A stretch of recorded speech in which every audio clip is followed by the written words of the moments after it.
फिर बालक रूप धारण करके लीला करते हुए अपना अपेक्षित कार्य पूरा कर जाते हैं। अष्टानंद, कोई देव पुरुष ऊपर के लोकों से आया है। अब वह काशी नगर में किसी के घर जन्म लेकर अपना प्रारब्ध पूरा करेगा। स्वामी रामानंद जी ने अपने ज्ञान आधार से शिष्य अष्टानंद जी की शंका का समाधान किया। स्वामी जी का मानना था कि अवतार मां के गर्भ से ही जन्म लेते हैं, लेकिन स्वामी जी को यह ज्ञान नहीं था कि यहां कोई अवतार गण नहीं, बल्कि स्वयं पूर्ण परमात्मा अवतरित हुए हैं, जो किसी माता के गर्भ से जन्म नहीं लेते। वहीं दूसरी ओर काशी में ही नीरू नीमा नाम के एक मुसलमान जुलाहा दंपति भी रहा करते थे। वैसे तो इसी जन्म में वह ब्राह्मण और ब्राह्मणी थी। नीरू का नाम गौरी शंकर और नीमा का नाम सरस्वती था। उनकी कोई संतान भी नहीं थी। वह भगवान शिव की भक्ति करते थे और शिव पुराण की निस्वार्थ कथा किया करते थे। उनकी इसी निस्वार्थ सेवा और हिंदू धर्म के बढ़ते प्रचार को देख मुस्लिम लोगों द्वारा जबरदस्ती उनको मुसलमान बना दिया गया, जिसके बाद हिंदू धर्म के ही अन्य पंडित ब्राह्मणों ने उनको मुसलमान घोषित कर उनका कथा करना और गंगा दरिया में स्नान आदि करना बंद कर दिया।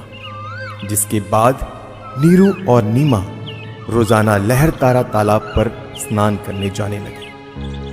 भले ही उनको मुसलमान बना दिया गया था, परंतु अब भी भगवान शंकर के प्रति उनकी अटूट श्रद्धा थी।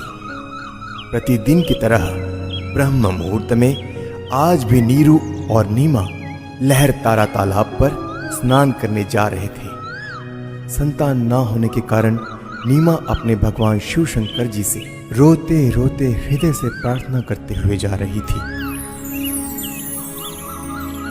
हे भगवान शंकर, आपके दरबार में लालों की कमी है। एक लाल मुझे भी देते तो मेरा इस संसार में हिस्सा हो जाता। नीमा, हमारे भाग्य में संतान नहीं है। अगर होती तो भगवान पहले ही दे देते। आप रो मत। ऐसे रो रो कर अपनी आंखें खराब और कर लोगी। हमारा कोई उंगली पकड़ने वाला भी नहीं है इस दुनिया में। इसी प्रकार आपस में चर्चा करते करते नीरू और नीमा लहर तारा तालाब पर पहुंच जाते हैं, जहां पहले से ही कमल के फूल पर परमात्मा प्रकट हो चुके होते हैं।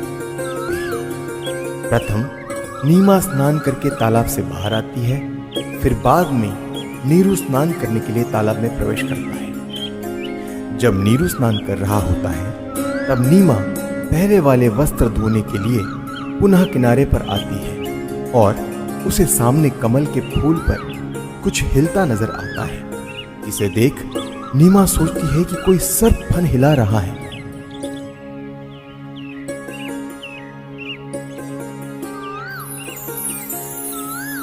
देखना जी, कमल के फूल पर बालक है। कमल के फूल पर बालक है। ये तो बच्चे की चाह में बिल्कुल पागल हो गई है। अब तो इसको जल के अंदर भी बच्चे दिखाई देने लग गए हैं। ये शंकर भगवान, इसको सद्बुद्धि दो दाता। देखना जी, देखना जी, कमल के फूल पर बालक है। बस कर नीमा, अब तुझे यहाँ जल में भी बच्चे दिखाई दे रहे हैं। जल में कहां से बालक आएगा? हे भगवान! देखना जी, देखना, वो बच्चा डूबेगा जल में।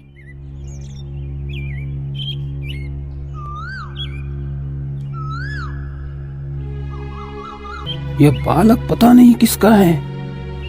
अब इसको हम घर लेकर जाएंगे तो नगर के लोग पूछेंगे कि किसका बालक चुरा कर लाए हो। हम बताएंगे कि कमल के फूल पर मिला तो कोई यकीन नहीं करेगा। इस बालक को भी छीन लेंगे और पिटाई करके नगर से भी निकाल देंगे। अब हिंदुओं से हमारा संपर्क रहा नहीं और मुसलमानों से भी अभी हमारी इतनी जानकारी है नहीं। नीमा, इस बालक को यही छोड़ दे, इसी में हमारी भलाई है। अगर इसे लेकर हम नगर में गए तो हमारे साथ बहुत बुरा होगा, कोई विश्वास भी नहीं करेगा हम पर। नीरू नीमा को सारी स्थिति से परिचित करवाता है, जिसके बाद नीमा बोलती है,